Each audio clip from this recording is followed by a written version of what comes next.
Bien, pues muy buenas noches a todos. Bienvenidos a la Parroquia La Santa Cruz en San Nicolás, aquí en México, y a nuestro canal digital de La Santa Cruz Digital. Queremos compartir con ustedes hoy estos tres temas. La idea que he pensado pues es animarnos con estas transmisiones en lo que es pues la vida eucarística. Ya ven que pues hoy tenemos esta restricción por parte de la Iglesia en donde no podemos ahorita pues participar activamente en nuestras Eucaristías, pero tenemos la posibilidad de hacerlo a través de la televisión, a través de estos medios poderosos que hoy la ciencia y la tecnología nos han dado, y entonces pues queremos que todos ustedes puedan disfrutar también de estos espacios formativos, de estos espacios de crecimiento espiritual. Bien, esta charla vamos a titularla La realidad eucarística. O sea, vamos a dividir estas tres charlas en tres espacios. Un primer espacio, que es vamos a hablar de la realidad eucarística, qué es y la importancia que tiene lo que es la adoración eucarística y por qué adoramos a la Eucaristía. Todo el tema de Jesús, pero no el Jesús que comemos, sino el Jesús que abarca mucho más que la comida del pan eucarístico. Enseguida, el día de mañana, vamos a tocar el tema de la adoración, qué significa adorar y cómo se conecta esto con el tema eucarístico. Para ello nos servirá de base lo que diremos el día de hoy. Y finalmente, el último día, hablaremos del amor a la Eucaristía. Trataremos ahí ahora de armonizar todo lo que hemos venido diciendo y llegar a pues un gran amor a Jesús Eucaristía, tanto en la parte de la comida, que ahorita pues no la podemos hacer, y por eso voy a centrar más toda mi atención en el tema de la realidad de la adoración eucarística. Y bien, para ello te invito a que tengas a la mano tu Sagrada Escritura. Vamos a tocar el capítulo 6 de San Juan. Y bueno, sería muy conveniente, ya la gente que viene aquí a la parroquia pues lo sabe, de traer pues también algo en que anotar para poder ir pues llevando una referencia de los elementos que vamos a ir desarrollando.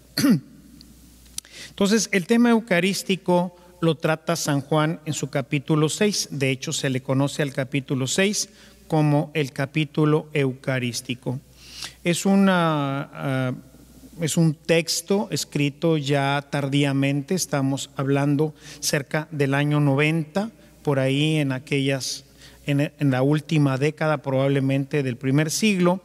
San Juan va a escribir su evangelio con una visión pues muy diferente a la visión que presentaron los evangelistas sinópticos. De hecho, sus capítulos, desde el capítulo 2 hasta el capítulo 12 prácticamente, se le llama el libro de los signos. Ahí nos va a ir presentando una serie de milagros que para él pues no tienen esa valencia como en los sinópticos, sino para él cada uno de estos grandes milagros que realizó Jesús fueron signos de su mesianismo. Y así es como va a construir el signo de la Eucaristía. El signo va a ser pues la forma en que le da de comer a toda aquella multitud, que en los sinópticos también aparece, pero aparece con características completamente diferentes a las que vamos a ver hoy. Este capítulo no es un solo tramo, no es un solo texto. Es una recopilación de las principales enseñanzas que Jesús hizo sobre el tema de la Eucaristía en diferentes partes. Ciertamente en el momento en que fueron dichas esto que después San Juan recupera, no tenían todavía, era difícil que pudieran comprender a qué se trataba. sobre todo, por ejemplo, cuando veamos la última parte de esta sección, cuando veamos que habla ya de comer su carne y beber su sangre, veremos que la gente a partir del verso 70 pues se empieza a ir, lo empiezan a abandonar. ¿Y por qué lo empiezan a abandonar? Porque no comprenden de qué se trata. Esto será ya una situación que vendrán a comprender, pero solamente hasta que llegue el momento de la última cena. El tema tiene que ver propiamente con la Eucaristía, pero vamos a ver que tiene dos partes. Una primera parte, que es en la que nos vamos a enfocar el día de hoy, que es la Eucaristía, Jesús como pan, Él mismo como pan para todos ya en ese momento, y luego el pan que pues comprenderán ellos muy tardíamente ya en la cena eucarística, en donde ahora pues nosotros entendemos que se trata de la cena eucarística donde nosotros participamos hasta nuestros días. Esto pues no será comprensible sino hasta después de la Pascua. Recordarán que los discípulos de Emaús reconocen a Cristo al fraccionar el pan. Nuevamente es ya también una tradición tardía, la de Lucas, probablemente del año 70, en donde la comunidad, la iglesia, por eso al margen de la iglesia es difícil entender los grandes misterios, porque es la iglesia la que reflexiona sobre esto. Es la iglesia la que nos permite entender los misterios.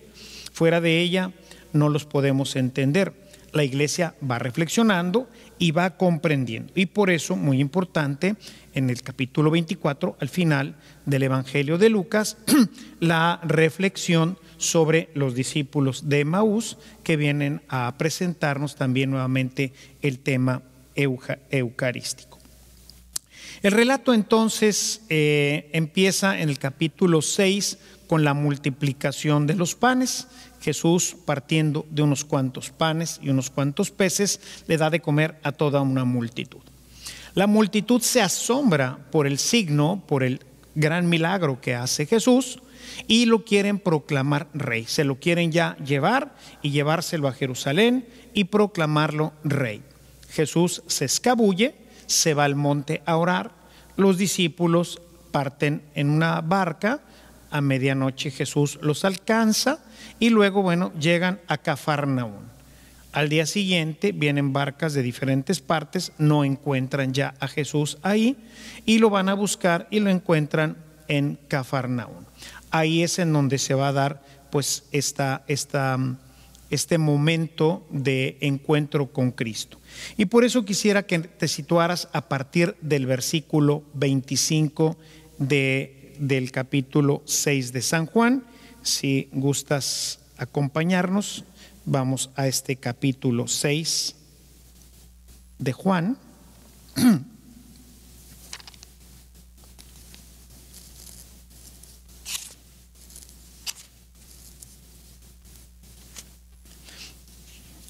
Y vamos a iniciar este texto. Realmente el tema que voy a tratar empieza en el versículo 25. A partir de ahí es de donde pues realmente retomamos, ¿no? Dice: al encontrarlo en la otra orilla del mar le preguntaron: Maestro, ¿cuándo llegaste aquí?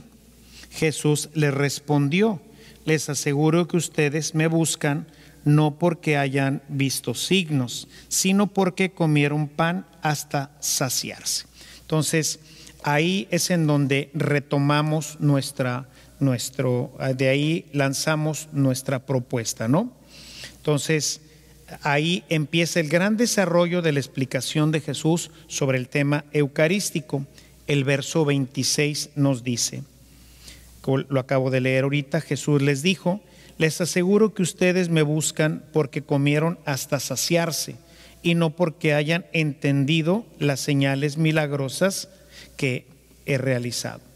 ¿Sí? Jesús sabe que no entendieron que pues el darles de comer no era simplemente pues un gran milagro, como lo van a tratar los sinópticos, en donde realmente se presenta como un gran milagro. Recuerden que los milagros ante todo, quieren mostrar el mesianismo y el poder de Cristo para que lo pudieran realmente reconocer.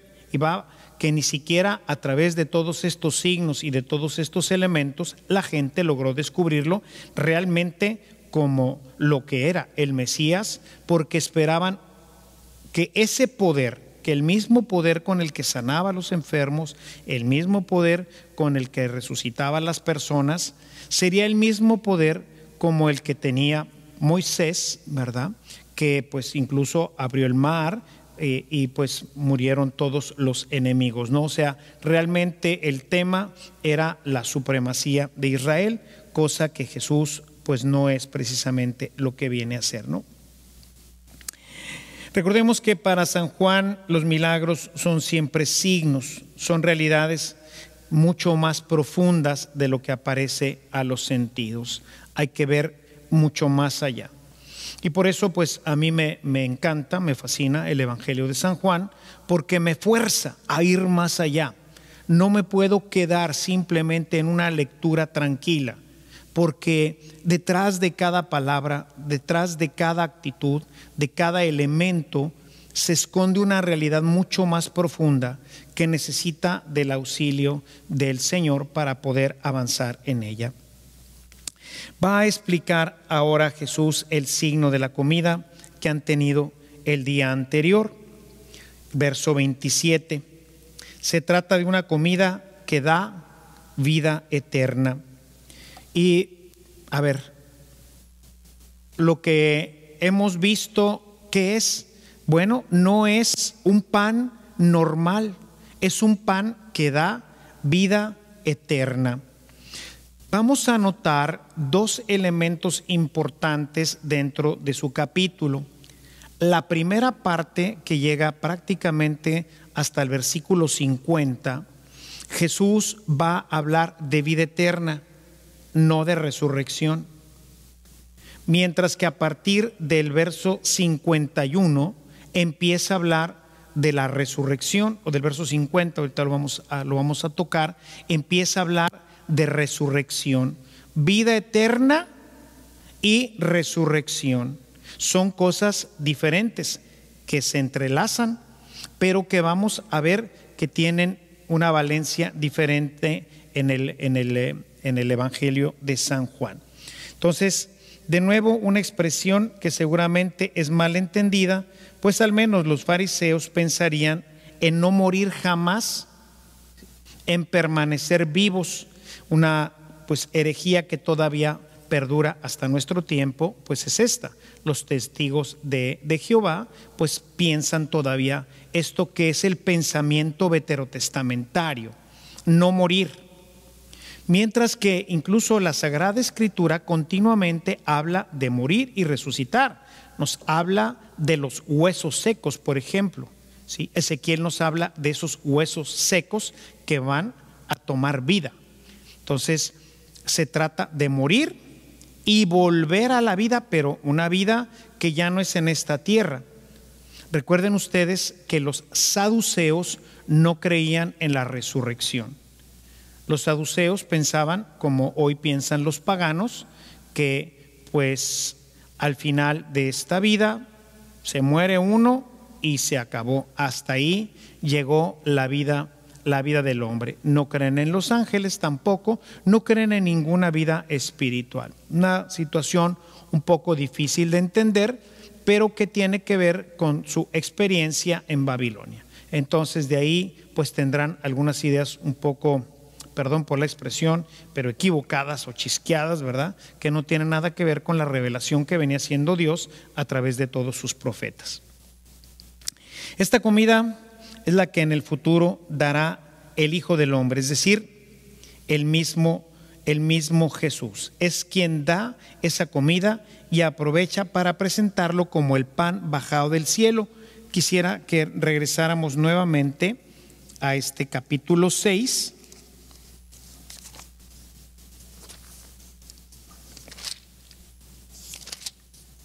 Dice Jesús: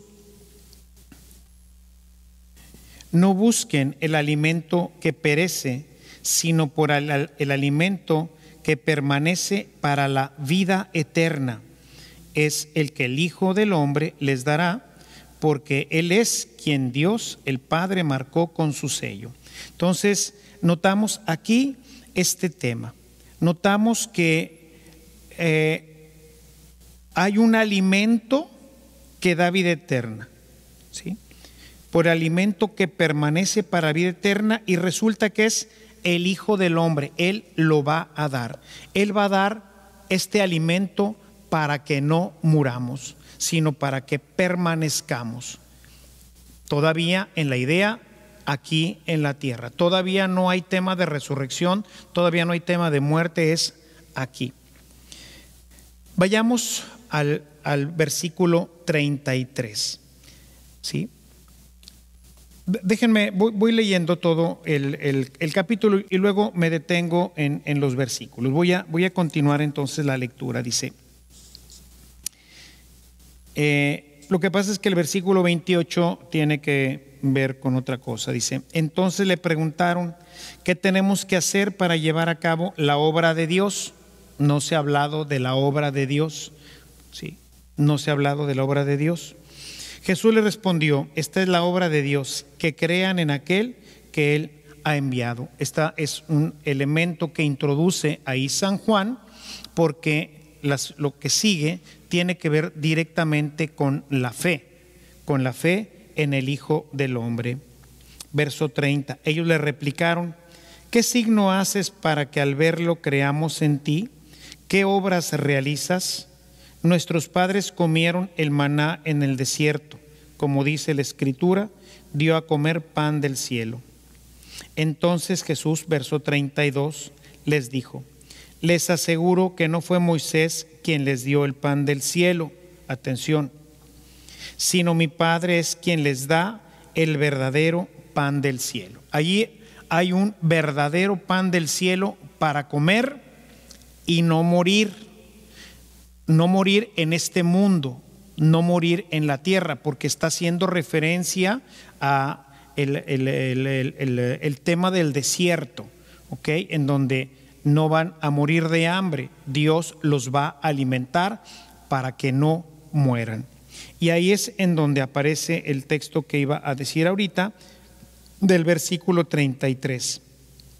Dice, porque el pan de Dios es el que baja del cielo y da la vida al mundo, porque el pan de Dios es el que baja del cielo y da la vida al mundo. Es decir, esa persona que están viendo, en realidad, ese es el pan. La persona que están viendo es la que ha bajado del cielo, y ese es el pan. Ese es el pan para que no mueras. Y ahí es en donde enganchamos en un primer momento ya el tema de la adoración eucarística. ¿Sí? Lo que nosotros estamos viendo en la Eucaristía es el pan que da vida para que no mueras, para que tengas vida, la vida del Espíritu, la vida que verdaderamente trajo el Señor. Tendríamos que brincar ahí un poquito para recordar el capítulo 10, en donde nos habla de esta realidad. He venido para que tengas vida y la tengas en abundancia. Esa es la vida de ese pan que están viendo. Ellos se habían quedado clavados con el pan que se come, que alimenta, que da fuerza para ir a la guerra, para triunfar. Y bueno, pues no faltaría quien dijo, pues vamos a seguir este hombre, nos va a seguir alimentando, ya no tendremos ni siquiera que trabajar. Jesús está yendo mucho más adelante. Él se está presentando como el pan de Moisés. Es un pan que alimenta para la vida, no más que no es para la vida que pues tuvieron los israelitas que murieron, va a decir, porque con ese pan que comieron pues murieron, dice Jesús. Sigo adelante en el texto. Dice, ellos le dijeron, Señor, danos siempre de este pan. Jesús les respondió, yo soy el pan de la vida. El que viene a mí no tendrá hambre, y el que cree en mí no tendrá sed. Muy importante el punto del verso 34. Sí, este punto parece interesante ampliarlo, pues nos presenta la realidad de la adoración, de la perspectiva de la Eucaristía, no como un alimento físico, que es el pan que comemos y que ciertamente pues es el cuerpo de Cristo. Lo vamos a ver a partir del versículo 50. Sino que estamos viendo el pan que ha bajado del cielo y que es Jesús, su presencia, su palabra, son realmente el pan del alma, para que el alma no muera. Porque aquí en la tierra podemos morir también. Hay gente que está muerta aquí en esta tierra, que no tiene vida, y por eso lo único que busca es el placer, el poder y el tener, porque está muerto, y trata a través de todos estos elementos que ofrece el mundo y que son auspiciados por el demonio de tener vida, pero es una vida que se corrompe, es una vida que no satisface, es una vida que no proporciona alegría ni felicidad, y por eso tienen que buscarla en otros medios. En cambio, Jesús en sí mismo, en ese misterio que va más allá de nuestros ojos, es el que nos proporciona esta vida. Por eso he venido insistiendo a lo largo de estas semanas que no comprendemos todavía con claridad lo que es la Eucaristía. Nos hemos quedado solamente en el tema de la misa, la gran mayoría, y una buena cantidad quizás en el tema eucarístico, en la comunión, de lo que hablará Jesús a partir del verso 50.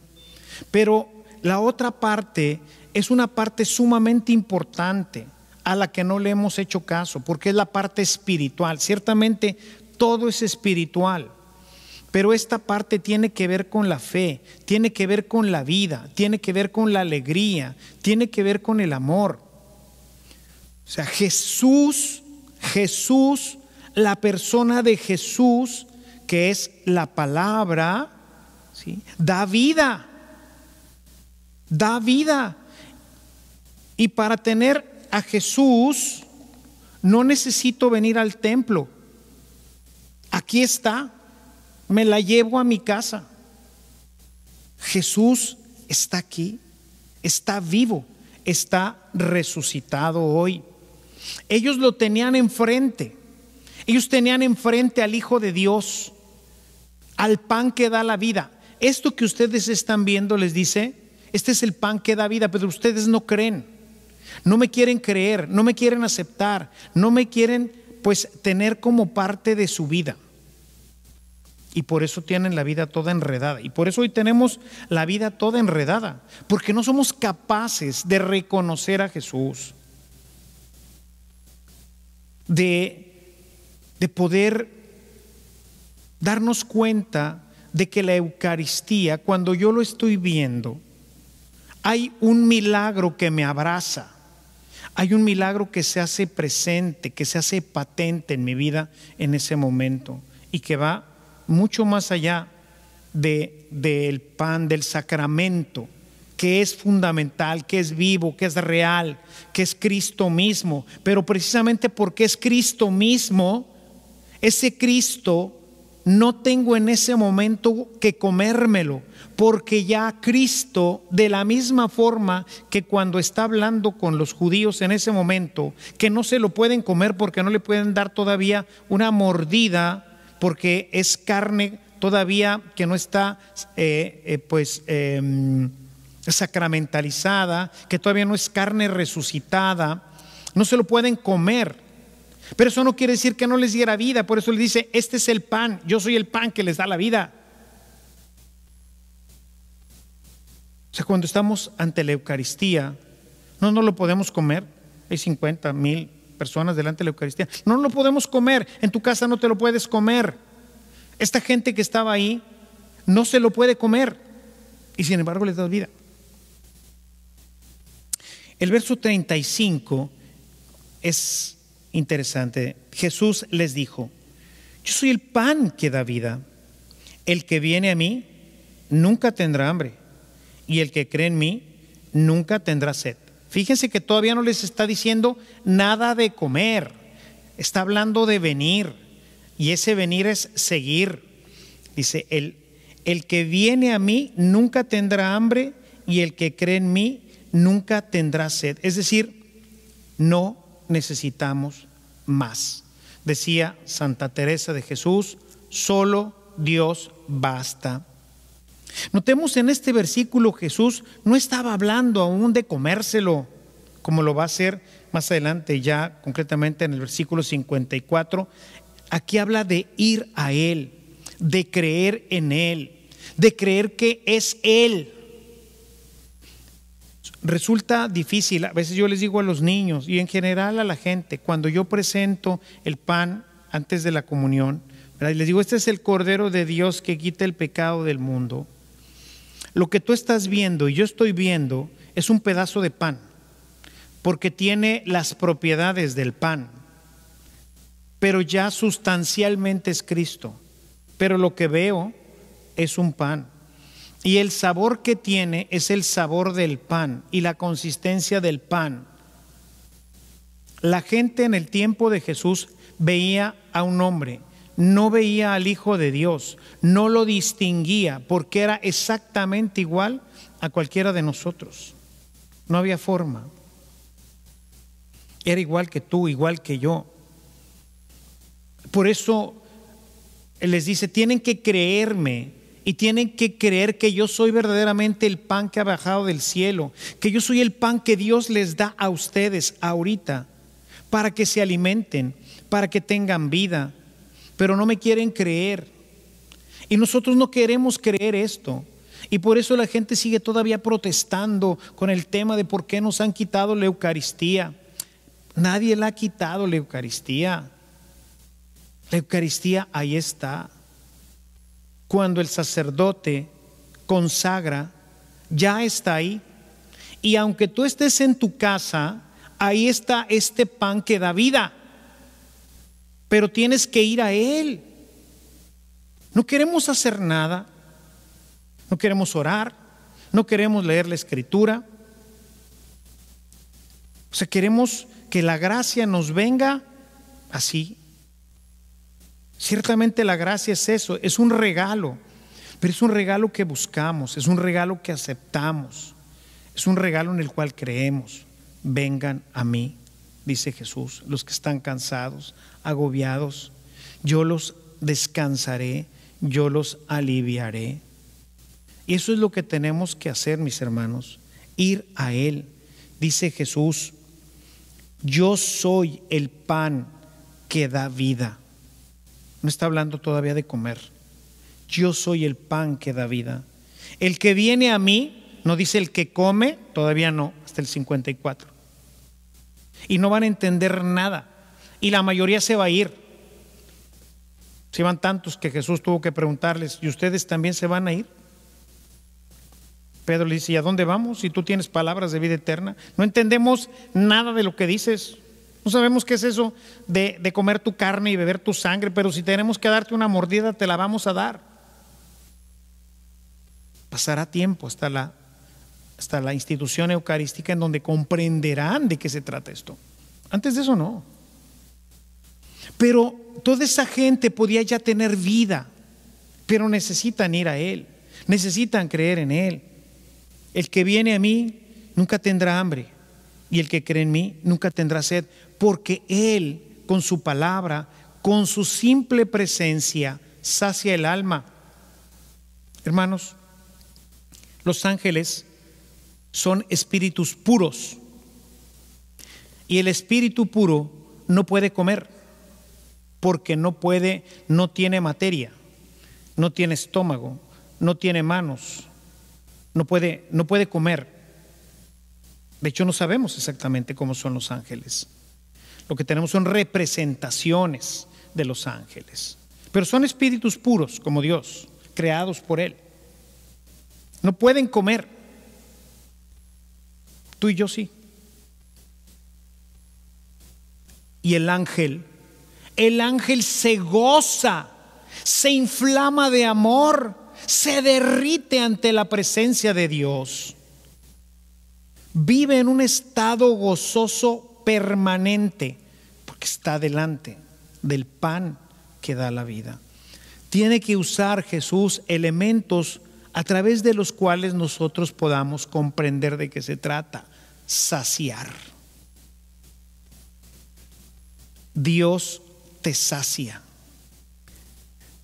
Sí, por eso pone el tema del pan y pone el tema de la sed, del hambre y de la sed, que son dos grandes pasiones que presionan al hombre, ¿no?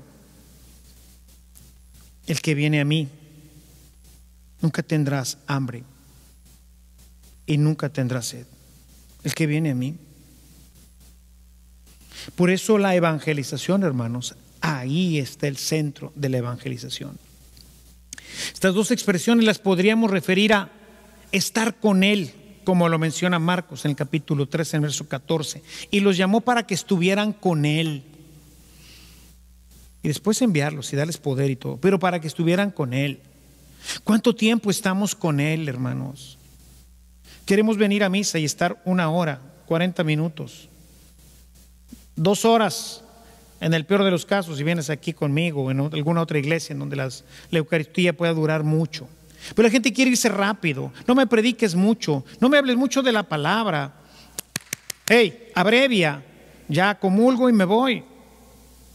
Había una parroquia aquí de un padre cuyo nombre no hay que mencionar, que incluso terminaba la misa y decía: bueno, voy a darles ya la bendición y pueden irse. Los que vayan a comulgar se pueden quedar, los demás váyanse. Y afuera de su parroquia apareció un drive-in. Ahí estaba la raza, tenía bocinas, estaban platicando, pero ya habían ido a misa. Hey, ven a mí. Por eso no tienen vida, porque no vamos a Él, aunque vengas a comulgar. ¿Cómo comulgas? Les digo, a veces vienes pensando en las cucarachas, en que chihuahua, ya me tengo que ir, en que el niño está dando lata. No falta el joven, el adolescente que viene masticando un chicle, el que se acaba de comer una paleta helada y todavía trae la lengua toda colorada de que quién sabe qué se comió. Cuando le das la comunión en la boca y saca la lengua y dices: chihuahua, este acaba de comerse algo, ¿verdad? ¿En qué vienes pensando? ¿En qué has estado pensando durante toda la Eucaristía? ¿Qué es en lo que piensas cuando respondes, cuando te dicen algo? ¿Qué? ¿En qué estás? ¿Dónde estás?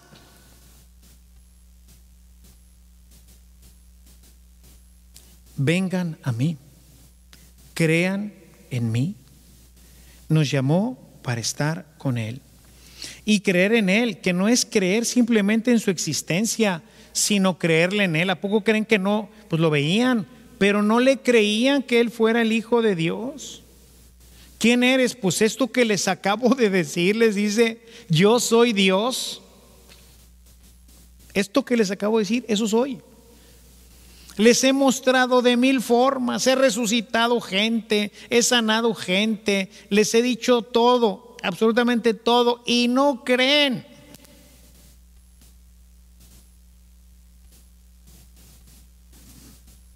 ¿Qué más podía haber hecho por esa generación? ¿Qué más podría hacer por nosotros? Piensa por un momento, ¿qué pasaría si esto no fuera una situación transitoria? Que esto fuera una situación mucho más permanente. Pensemos en la persecución aquí en México, cuando el gobierno persiguió a México, a la iglesia. Se cerraron las iglesias, no había cámaras, no había internet, no había misa, no había Eucaristía, no había horas santas, no había nada. ¿De qué vivía la gente? De la fe. Japón, Corea, Vietnam, siglos sin Eucaristía, y no se perdió la fe. Vengan a mí. Vengan a mí. Claro que disfrutamos comer su cuerpo. Hablaremos de ello brevemente hoy al final. Pero vengan a mí. Crean en mí. La palabra se graba en el corazón. No había libros, los quemaron. en Japón. Vean ustedes la película de Silencio, película que verdaderamente pues nos narra lo que fue la persecución y además pues deja muy mal parados ahí a los jesuitas, ¿verdad?, que apostatan. Una película que de veras da pena, da pena. Creer en Él, creerle a Él. Y pues de nuevo hago mención de esto porque está escrito en el año 90, cuando una de las dificultades era precisamente esta: creer. La gente se empezó a dedicar al apostolado y no a creer. Empezaron a tomar fuerza los ritos, las prácticas. Llegó a ser un desorden sin haber avanzado mucho. San Pablo escribe a los Corintios por allá del año 52. Y la Eucaristía ya era un desorden espantoso. Año 52. O sea, el cristianismo, mis hermanos, es algo mucho más que esto. El cristianismo es creer en Jesús, es estar con Él, es abrazar lo que Él nos ha dicho, lo que nos ha propuesto. Por eso decía recientemente la liturgia, leyendo el libro de los Hechos de los Apóstoles: vayan y enséñenles esta nueva forma de vida. Es una nueva forma de vivir, hermanos, de estar con, pero no estamos con. ¿O con quién estás cuando vienes a misa? Porque nuestros santísimos están vacíos. A todo el mundo protesta. No sé cuánta gente lo sepa, pero creo que una cantidad bastante grande debe saber que aquí está expuesto el Santísimo todo el día. ¿Y quién viene? Hermanos, los mismos de siempre. Los mismos de siempre. Los que venían antes del COVID son los que vienen. Son los enamorados. Los demás nomás protestan. Ya no tenemos misa, no podemos ir a misa, bla, bla, bla, todo este rollo. ¿Quién viene?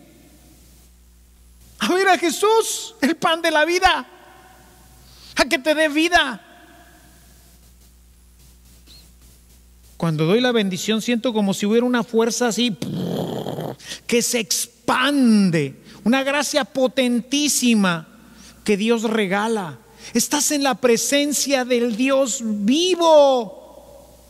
Yo soy el pan que ha bajado del cielo. Yo soy el Hijo de Dios. Y su acción es así como la radiación que se queda así en un cuarto y si aquí lo bloqueamos con acero y plomo, ya no pasa. No, hermano. Para Dios no existe nada de esto. No hay paredes, no hay vidrios, no hay puertas. En Él existimos. En Él somos. ¿Y aquí está? Cuando tenemos a Jesús 24 horas, ahorita no lo podemos tener en la noche. ¿Quién viene en las madrugadas? Y es el mismo.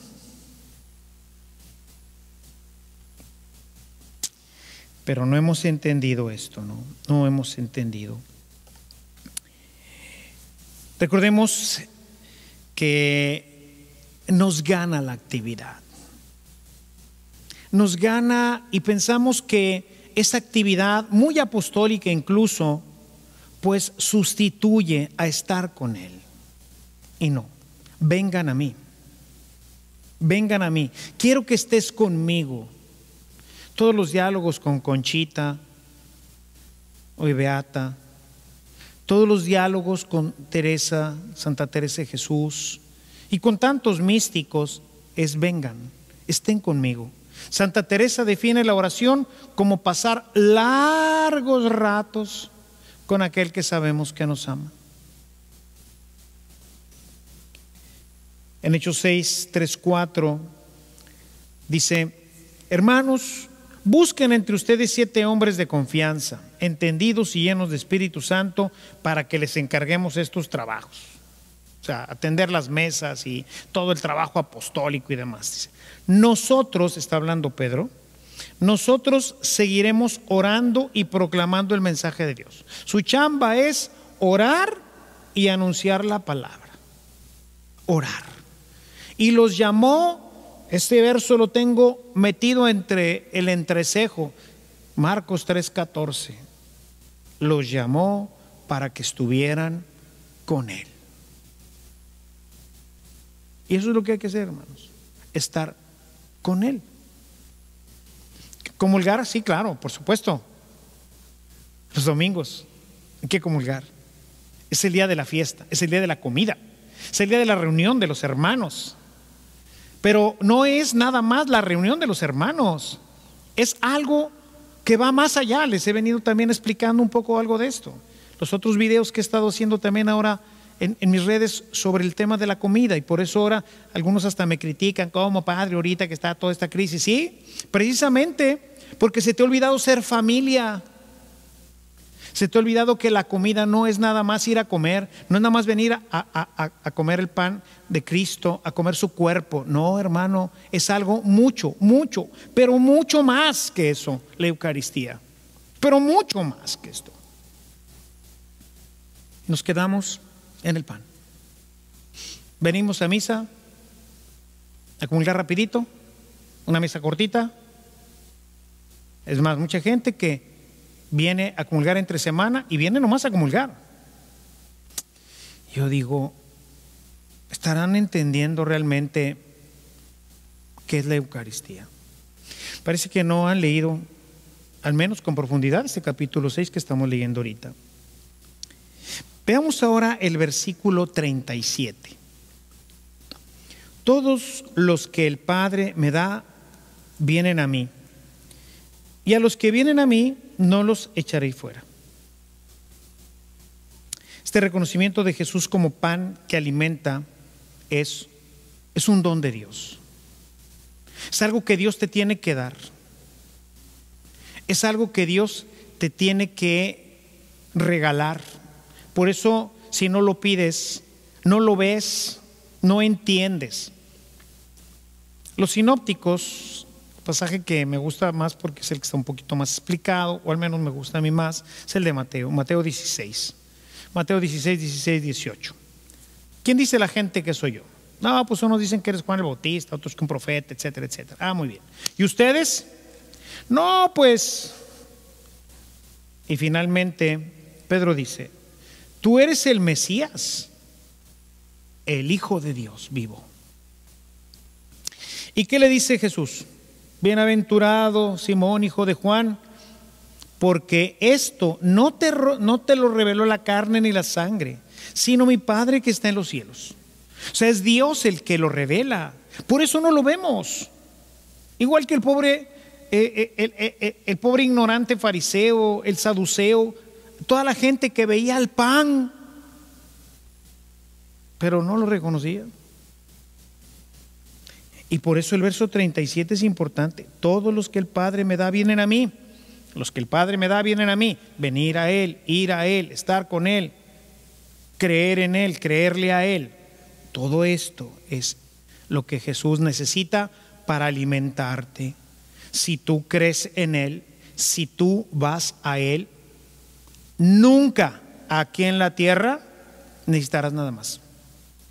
Vivirás saciado de todo. Hoy por eso tenemos tanta hambre de cosas.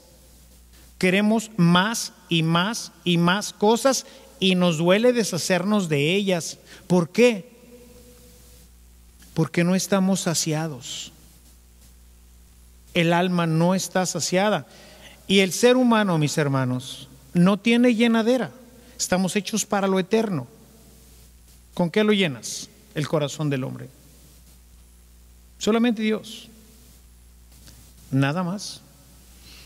Dios sacia el corazón del hombre.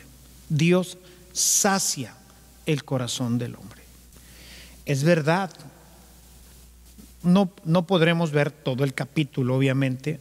Quiero centrarme básicamente en esto porque es lo que me interesa sobre la adoración eucarística que retomaremos el día de mañana. Que comprendas, que podamos avanzar en descubrir a Jesús, en ir a Él, en descubrir su presencia eucarística, que no solamente es para comer, sino también para estar con Él, para ir a Él. Este es el pan que da vida.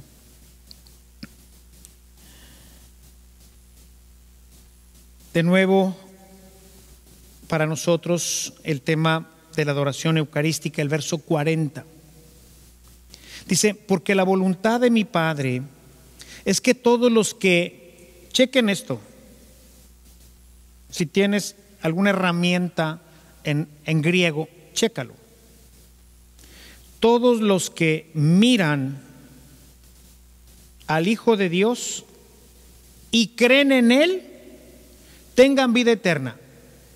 No dice los que coman, dice los que miran. Y así dice textualmente el libro en griego. Basta verlo. Basta verlo. Esto es lo que dice. Ahora, puedes no creer, ¿verdad? Por eso, como veremos mañana, los verdaderos adoradores dicen espíritu y en verdad. ¿Qué es este rollo? Ahí entran en éxtasis. Ahí entran en éxtasis. Ahí es en donde ven realmente al Hijo de Dios. Qué pena. Imagínense haber visto a Jesús, pero veían como hoy nosotros vemos un pan, así lo veían ellos, un ser humano. ¿Y este vato qué? Medio harapientoso, o sea, pobretón, buena onda, ¿no? El pelado, ¿no? Pero ¿qué? Ese es el Hijo de Dios. Ese es el Hijo de Dios. Porque la voluntad de mi Padre, esta es la voluntad del Padre del cielo, que todos los que vean, todos los que miren, y usa el verbo mirar. Esta Biblia, que es la que estoy ahora usando un poco más para estudio, que acaba de sacar el padre Carlos Junco, de aquí de Monterrey, junto con un grupo de especialistas del CELAM, han hecho verdaderamente un trabajo espectacular, verdaderamente muy bello. Dice, porque esta es la voluntad del Padre, que todo el que ve al Hijo y cree en Él, tenga vida eterna, y yo lo resucite en el último día. Y la palabra en griego más bien traduce hacia la contemplación, traduce hacia llenarse, comprender, saciar, ver, pero ver más allá, ver una realidad que nos trasciende. Todo el que ve al Hijo de Dios y cree en Él, no nomás que lo vea. Yo puedo venir aquí a adorar al Señor y verlo y estar delante de Él, pero nunca obedecer este libro. No le creo y hago lo que me da la gana. No, pues, no jala. No jala. Dice, tenga vida eterna. O sea, esta vida nueva, esta vida plena, perfecta, que es la que ha venido a traer Jesús. El que ve al Hijo de Dios y cree en Él, ya la tiene. Los pobrecitos estuvieron siglos en Corea, en Vietnam, sin poder ni siquiera probarlo. Hubo generaciones a las que les platicaron que existía la Eucaristía. Hubo catequistas que pasaron de generación a generación lo más importante de memoria, porque no podían tener libros, porque si los encontraban con un libro sagrado, los catequistas que permanecieron, así lo hicieron. Y cuando se volvió a abrir la iglesia, se encontraron con una fe viva en Vietnam, en Corea, en Japón, a pesar de la persecución. Y habían pasado siglos. Hubo gente que solamente supo que existía, pero que vivió llena de gozo, de alegría. Eran cristianos, ocultos, pero eran cristianos. Mirar al Hijo de Dios y la necesidad de creer en esta realidad que es el Hijo de Dios. Creer, pues, creerle realmente al Señor. San Juan apunta a la incredulidad de la gente que no ve sino pues a una persona, ¿verdad? Ve a un hombre, no ve un pan que sacia. Dice, este cuate ya se le botó el coco. ¿Cuál pan? Los versos 41 y 42. Dice, por esto los judíos comenzaron a murmurar de Jesús, porque afirmó, yo soy el pan que ha bajado del cielo. Y dijeron, ¿no es este Jesús el hijo de José? Nosotros conocemos a su padre y a su madre. ¿Cómo dice ahora que ha bajado del cielo? O sea, no comprenden, no ven, no creen, y por eso no pueden ser saciados. Y eso le pasa a nuestra generación, que vive una circunstancia semejante a la que ellos vivían. El verso 44, me brinco el 43. Leamos el 43 para ir cerrando ya nuestra reflexión.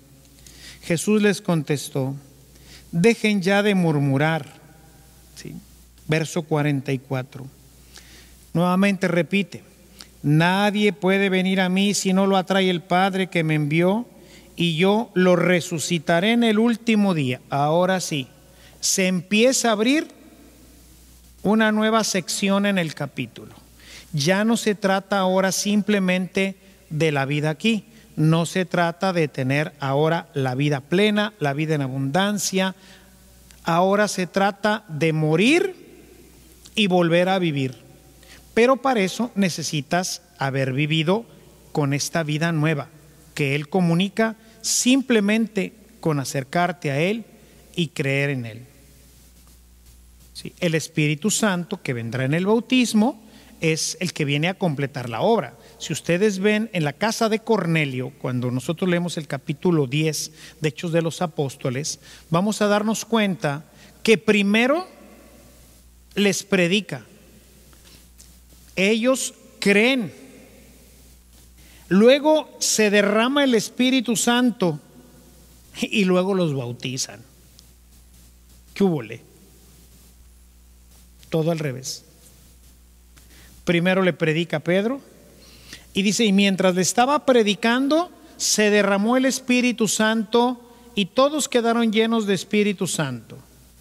Y luego dice Pedro, pues ya tienen el Espíritu, pues vamos a bautizarlos, a los paganos también, y a incorporarlos al cuerpo de Cristo, e incorporarlos a la iglesia. Predicación. Para Pablo esto será clarísimo. Verso 17 de su carta a los Romanos, capítulo 10. Por la predicación nace la fe. Esa fe que me lleva a creer, de la lectura de la palabra, de la meditación de la palabra, de estar con Él. Y los llamó para que estuvieran con Él. Y luego enviarlos a predicar, para estar con Él, para llenarse de Él, para abrazarse a Él. Hombre, y luego que la iglesia lo tiene expuesto, lo puedes ver. Cuando está en un sagrario es diferente. Ahí está, sí, ahí está. Y se está irradiando su amor. pero cuando está expuesto,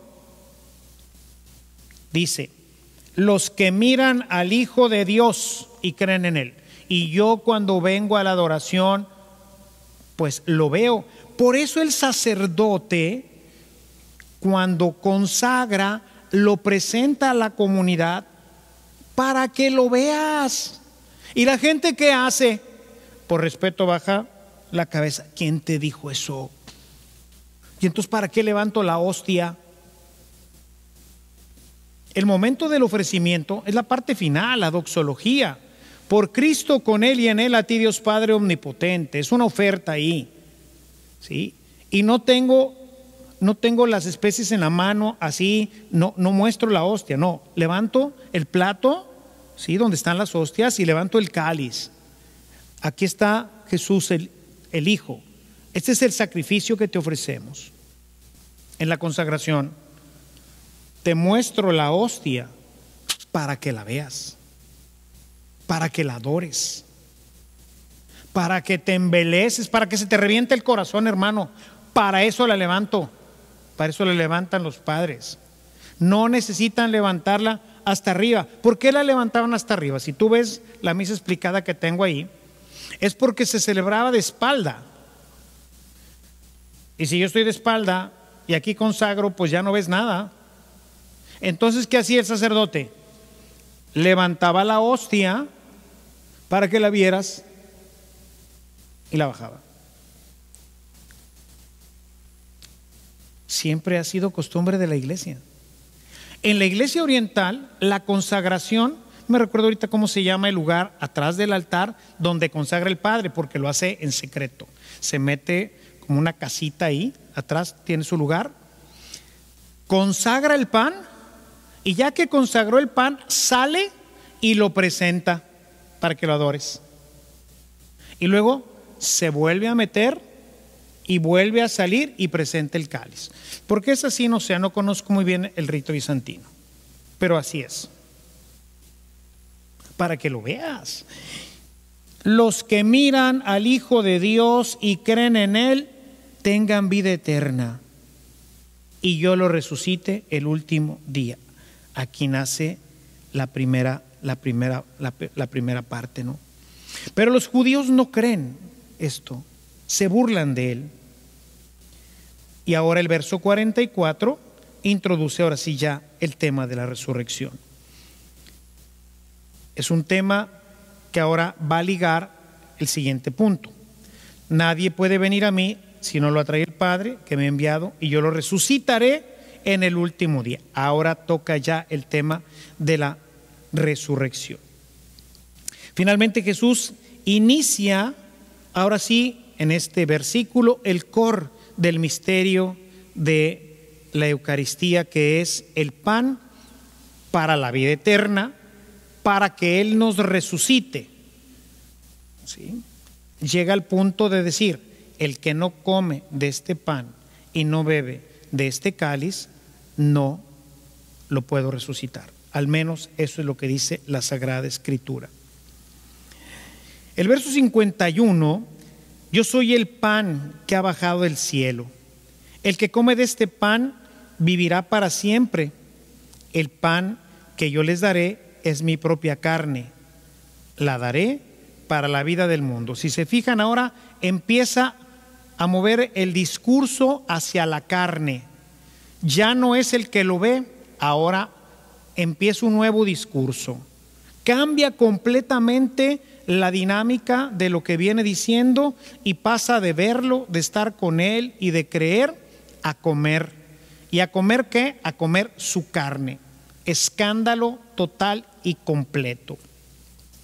Y queda completamente evidenciado que hay dos discursos, un discurso que tiene que ver con verlo, con creerle, con estar con Él, con ir a Él, y otro discurso que tiene que ver con el alimentarse de Él. Son dos discursos diferentes que tienen efectos diferentes, aunque se asocian en el tema de la eternidad.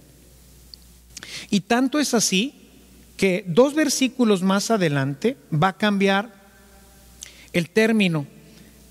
En el versículo 50 y 51 cuando habla de comer el pan que yo les daré mi propia carne y lo daré para la vida del mundo, en el verso 53 va a cambiar el verbo, ¿va?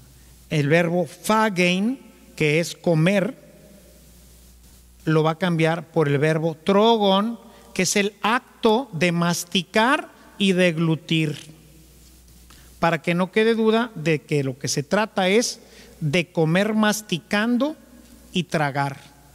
O sea, hay que comer realmente el cuerpo del Señor. El verbo phagein puede tener características de ser en sentido figurado, como por ejemplo Ezequiel 3:3 dice: entonces me dijo Dios, hijo de hombre, alimenta tu estómago y llena tu cuerpo con este rollo que te doy. Yo lo comí y fue en mi boca dulce como la miel. Verbo utilizado en la traducción al griego, phagein. ¿Okay? En Apocalipsis todavía nos queda más claro porque ese ya está en griego. En Apocalipsis 10:9 nuevamente usa el verbo phagein. Comer lo usa a partir del versículo 54 en San Juan. ¿Sí? Queda entonces claro que hay un doble discurso en el capítulo, donde lo primero tiene que ver con descubrir la persona de Jesús como pan, como alimento para el alma, y la Eucaristía como alimento para la resurrección, un alimento que hay que comer verdaderamente, que hay que masticar verdaderamente. Y bien, pues hasta aquí dejamos nuestra reflexión de este día. Ojalá y pues todo esto sea o haya sido o pueda ser, ¿verdad? Creo que algunas cosas de estas hay que masticarlas, ¿verdad? Hay que degustarlas un poco más para poder comprenderlas. Pero como lo ha dicho claramente Jesús, si mi Padre no los atrae a mí, no vamos a entender. Por eso hay que pedir esta gracia, mis hermanos, para poder comprender, para poder realmente entender qué es Jesús Eucaristía, que no es simplemente la comida que masticamos y que nos asegura la vida eterna, sino es algo mucho más que tiene que ver con mi vida en familia, que tiene que ver con mi vida en sociedad, que tiene que ver con la nueva vida que Jesús ha traído para mí. Así que bueno, pues aquí dejamos nuestra reflexión de este capítulo 6, siempre interesante, siempre profundo, y mañana los espero nuevamente a las 8:30 de la noche para nuestro segundo capítulo, en el que hablaremos ahora de la adoración eucarística. Hablaremos de qué es adorar, adorar a Dios, adorar en espíritu y en verdad, y tocaremos este tema con bastante profundidad. Nos vemos mañana con el favor de Dios. Permítanme terminar este momento dándoles la bendición. Que el Señor esté con todos ustedes y que la bendición de Dios Todopoderoso, Padre, Hijo y Espíritu Santo descienda en ustedes y les acompañe siempre. Que pasen todos buenas noches. Nos vemos mañana aquí por estos mismos canales para nuestras laudes a las 7:45 y luego tendremos el Santo Rosario para iniciar el primer bloque de nuestra transmisión de la mañana aquí en Evangelización Digital Santa Cruz. Que pasen todos buenas noches.